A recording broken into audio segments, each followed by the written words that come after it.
අයිබෝවන් ගගන special report වැඩස්ථාන තුළින් අදත් අපි ඔබ මුණ ගැසනවා තින්න ඔන්න විශේෂ පුවතක් අපි ඔබ වෙත ගෙනීමටයි සූදානම් වන්නේ.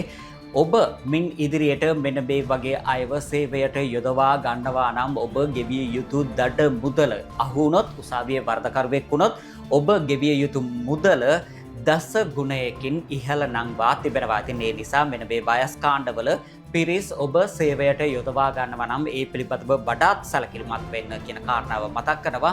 වයස අවුරුදු 18ට අඩු ගැහැණු පිරිමි දරුවන් ඔබ රාජකාරී සඳහා යම්කිසි ආයතනයක ගෙදරක කොහේ හරි ඔවුන්ට අධ්‍යාපනය ලබා ගන්නට නොහැකිව ඔවුන්ව සේවයට යොදවා ගන්නවා නම් ළමා ශ්‍රමය සූරා කනවා නම් ඔබට මෙතෙක් ගෙවීමට ඔබ වර්ධකරුවෙක් වූ විට ඔබට ගෙවීමට තිබුණු දඩ මුදල රුපියල් 10000ක් එම දඩ මුදල දස ගුණයකින් ඔන්න වැඩි කරලා ඊට අදාළව දැන් රුපියල් ලක්ෂයක මුදලක් දඩ විදියට ගෙවිය යුතුයි. ඉතින් මේ පිළිබඳව අවධානය යොමු කරන්න කියන කාරණාව මතක් කර සිටිනවා.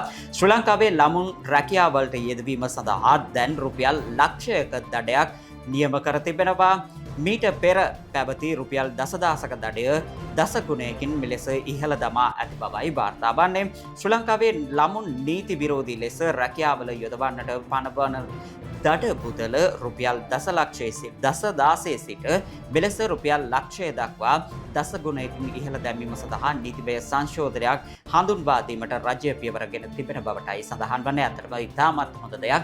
අයි කිව්වොත් කුඩා දරුවන් මෙහෙකාරකමට ගෙවල් වල ඒ වගේම කඩවල් වල ওই වගේ තැන්වල තියාගන්නවා. එවැනි තැන්වලට මෙවැනි දඩයක් නියම කිරීම ඇතරම ප්‍රශංසා කළ යුතු දෙයක් සහ එය එහෙම කරන එක ඉතාමත් වටිනවා. අයි කිව්වොත් ළමයින්ගේ අධ්‍යාපනය ඔවුන් පාසල් යෑමේ නැතිනම් යම්කිසි ආකාරයක දරුවන් අධ්‍යාපනය ලබා ගත යුතු කාල සීමාවක් තමයි මේ වයස අවුරුදු 6 සිට 18 දක්වා වූ කාලය. ඉතින් මේ කාලයේදී මේ දරුවන්ව මේ විදිහට ළමා ශ්‍රමය සූරා ගැනීම සඳහා ඒ වගේම ළමයින්ගෙන් වැඩ ගැනීම ඇත්තටම සුදුසු නැති ක්‍රියාවක්.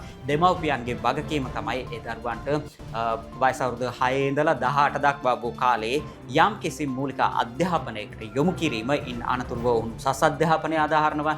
ඉන් අනතුරුව ඔවුන් සරසවි වලට යනවා. ඉතින් ඒ තත්ත්වයට නොගියත් ළමුන්ට සාමාන්‍යයෙන් එක වසරේ සිට 13 වසර දක්වා අධ්‍යාපනය ලබා දීම අනිවාර්ය කාරණයක් අපේ රටේ නීති වලට අනුව.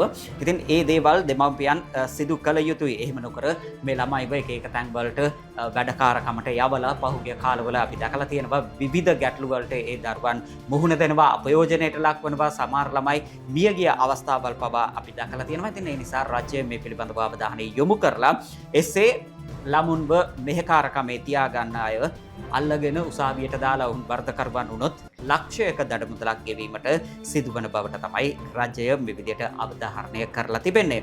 ශ්‍රී ලංකාවේ උතුරේ සුන්දර පාරාදීසයක් වන රීචා රිසෝට් ඇන්ඩ් තීම් පාර්ක් ජීවිතයේ එක පාරක්වත් විඳින්න ඕන අත්දැකීම් ලබා ගන්න අපත් සමග එකතු වන්න.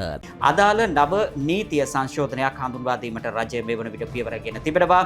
මෙම සංශෝධනය සිදු කිරීමට නියමිතව ඇත්තේ කාන්තා තරුණ හා ළමා සේවා නියුක්ති පනතට මෙම නව කෙටුම්පත නීති සම්පාදනයේ යටතේ වයස අවුරුදු 18ට අඩු දරුවන් රාජ්‍ය හෝ පෞද්ගලික අංශවල ආයතනවල නිවාසවල හෝ යම්කිසි ආකාරයක සේවයේ යෙදවීම සම්බන්ධයෙන් නීතිමය ක්‍රියාමාර්ගවල වර්ධකරුවන් වන පුද්ගලයින්ට මාස 12ක් දක්වා සිර දඬුවම් එමෙන්ම රුපියල්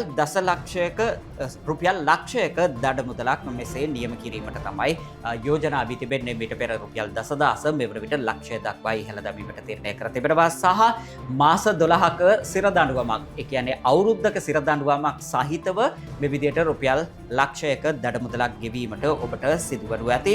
ඉතින් ඒ නිසා ඔබ යම් කිසි ආකාරයකින් ඔබගේ ආයතනයකට එහෙමත් නැත්නම් ඔබ රජයේ ආයතනයකට ඔබ සේවා කරන ස්ථානයකට එහෙමත් නැත්නම් මෙහෙකාර සේවයට හෝ යම් කිසි ආකාර කඩවල් වලට එහෙම පොඩි දරුවන් මේ විදිහට වැඩවලට බඳවා ගන්නවා. ඉතින් අන්න ඒ වෙලාවේදී ඔබ ඒ දරුවාගේ වයස සනාථ කරගෙන වයස අවුරුදු 18ට වැඩි නම් සේවයට ගන්න. එහෙමත් නැතිනම් ඔබ මේ රිස්ක් එක අරගෙන දරුවන් සේවයට යොදාගෙන පස්සේ ඔබ වර්ධකරුවෙකු වෙලා උසාවියට දඩ ගෙවන්නයි වසරක සිරදඬුවමකුයි ලබන්නයි ලෑස්ති වෙන්න එපා. ඉතින් කුඩා දරුවෙක් ඔබට සාමාන්‍යයෙන් ඒ දරුවාගේ වයස සම්බන්ධයෙන් යම්කිසි සැකයක් එහෙම නැතිනම් ඒ දරුවාගේ පෙනුමෙන් බැලුවාම ඒ දරුවා බාල වයස්කාර දරුවෙක් විදිහට පෙනෙනවා නම් ඔබ ඒ පිළිබඳව සැලකිලිමත් වන්න. සමහර දරුවන්ව අඳුනා ගන්න බෑ. සමහර ළමයි ඉන්නවා වයස අවුරුදු 18ටත් අඩු වෙන්න පුළුවන්. නමුත් ඔවුන් පෙනුමෙන් වයස 18ට වැඩිහිටි පුද්ගලයෙක් විදිහට අපි දකිනවා සමහර දරුවන්. සමහර අය එහෙම නෙවෙයි, දැක්කාම මේ කුඩා දරුවෙක් කියලා හිතන්න පුළුවන්. ඉතින් ඒ නිසා ඔබ යම්කිසි ආකාරයකින් ඔබගේ ආයතනයකට හෝ ඔබගේ සේවා ස්ථානයකට පුද්ගලයෙක් බඳවා ගන්නවා නම් වයස පිළිබඳව සැලකිලිමත් වී ඒ පිළිබඳව කටයුතු කරන්න. නැතිනම් අර මම ඔබට කිව්වා වගේ අවුරුද්දක සිර දඬුවමක් ඒකම රුපියල් ලක්ෂයක දඩමුදලක් ගෙවීමට සිදුවනු ඇතිමින් ඉදිරියට ඉතින් දැන් රටේ සෙල්ලම් කරන්න බැහැ. ළමා ශ්‍රමය සූරා කෑම වැළැක්වීම සඳහා දැන්ට පවතින රුපියල් දසදාසට අඩු දඩමුදල ප්‍රමාණවත් නොවන බව කම්කරු අමාත්‍යාංශය පෙන්වා දීලා තියෙනවා. ඒ අනුව තමයි ජාත්‍යන්තර කම්කරු නීතිය, ඒ වගේම ජාත්‍යන්තර කම්කරු සංවිධානය වන ILO සම්මුතිවලට අනුකූලව සහ සේවා ස්ථානවලදී ළමුන්ගේ ශ්‍රමය සුරා කෑමට ලක්වීම වැළැක්වීම මගින් ඔවුන්ගේ අයිතිවාසිකම් ආරක්ෂා කිරීම සඳහා මෙබ නව පනත් කෙටුම්පත පාර්ලිමේන්තු විවාදයක් සඳහා ඉදිරිපත් කිරීමට නියමිත බවට මෙලෙස සඳහන් කර තිබෙනවා. ඒ නිසා ඒ පිළිබඳව සැලකිලිමත් වන ලෙස අපි අද අපගේ ස්පෙෂල් රිපෝට් වැඩසටහන තුළින් ඔබට මතක් කර සිටිනවා.